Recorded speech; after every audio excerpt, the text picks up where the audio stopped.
Arise now, ye tarnished, ye dead who yet live. The call of GodStarGod speaks to us all.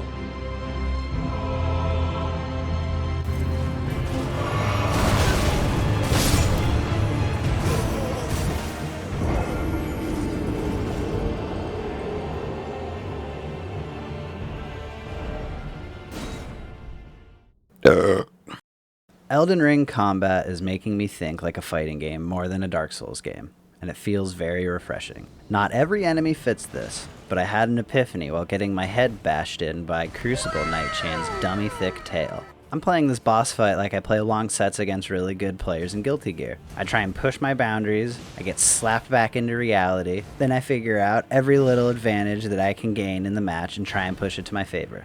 If I were playing a long set as Gold Lewis against a matchup that I struggle with like Ramlethal, I know winning isn't my goal, but learning what situations I can win in to eventually build a game plan to win is my goal.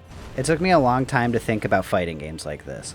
I spent many nights getting put in my place, only to end my night looking like the sad Pablo Escobar meme. But once it clicked that I needed to focus on the small wins to build a better game plan, I found pure joy in those impossible matches whenever I got a good reversal or got to start controlling the game flow.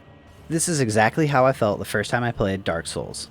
I quit playing the game multiple times before I finally learned how to learn into the game and how to succeed. Dark Souls 1 was more about learning how to exploit the game itself and turn odds in your favor, or how to absolutely decimate bosses in the arms race once you knew a perfect build. While I'm sure this description is wholly applicable to Elden Ring is so vast in its ways to approach combat and the game as a whole that it has player choice and expression baked into the foundation of the game. Everyone that plays the game can use whatever they want and go wherever they want until they find success somewhere and begin their climb. Some people call this emerging gameplay, although I think emerging gameplay more applies to gameplay loops or, tactics, exploits, anything like that gets discovered that's unintended by the creators. Elden Ring in its design is a lot more structured. Like, these things feel intended. It feels like the designers put items in the game with the thought of how it could be used in situations, rather than these items were made and we're now using them for some wholly different application, although I'm sure many uses or many instances of that will be discovered soon enough. Every combination of build can work, and the tools that are provided to the player are seemingly endless at the start, that there isn't a real need or an impulse to see what works best and try and figure out the metagame. The tarnished of this land are free of the burden of finding the best optimization and instead get to create their own best plan of attack. Now, this all brings me back to Mr. Red Dragon Knight and my epiphany. I knew I could go elsewhere until I was stronger. I knew that this wasn't like Ornstein and Smo. I didn't have to beat him now to continue, and I was free of the burden of linearity. Yet still, all I could find myself doing every time I died was to mash that like and subscribe button. I mean, that spawn at the stake of Marika button and try again. The fight was challenging and fun in all the ways that I absolutely loved the Artorias fight, or the Fume Knight fight from past Souls games. These were just you against another combatant in an ever-evolving display of power, a fight where every step can mean something and every action seems to have an instant reaction. The first time I realized I could jump over Dragon Knight Chan's ground stomp attack, I think I audibly yelled, or more likely made some sort of weird garbled shriek of joy and fear as he immediately crushed me with follow-ups. After that, I realized how the Crucible Knight really liked to try and okie me with attacks after I got knocked down, leaving me absolutely no time to think about anything but defending. Holy hell, Mr. Dragon Chan here is playing against me like how I played Gold Lewis. While up against this onslaught, I was constantly feeling my game plan evolve and in turn feeling myself evolve as a player. Finally, I start making some progress. Then I get smacked with the Dark Souls 1 Wrath of the Gods imitator, and immediately Dragon Chan shows me his true colors. He takes to the skies and hits me with an Ultra, Critical Art, an Overdrive, a Rage Art, whatever you want to call his super/comeback mechanic.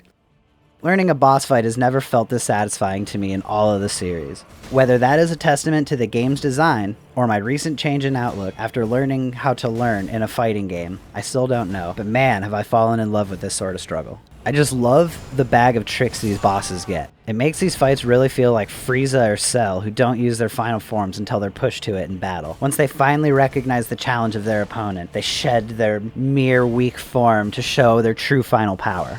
And boy, does it feel fantastic every time you get to that point in one of these boss fights.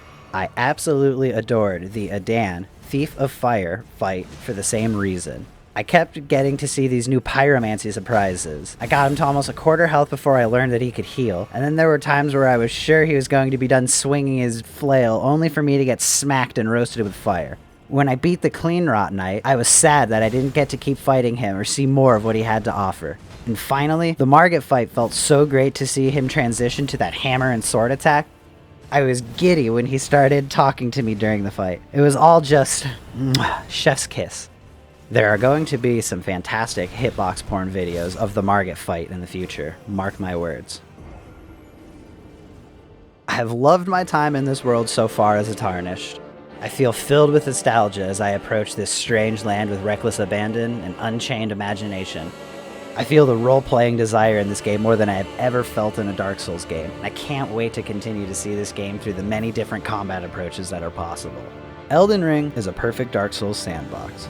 A beautifully crafted world, rich with tantalizing lore. A harrowing journey that both the player and character progress themselves through as they conquer the game. And most importantly, it's a true sandbox that offers many different ways for me to mold the sand around me into whatever my imagination sees fit.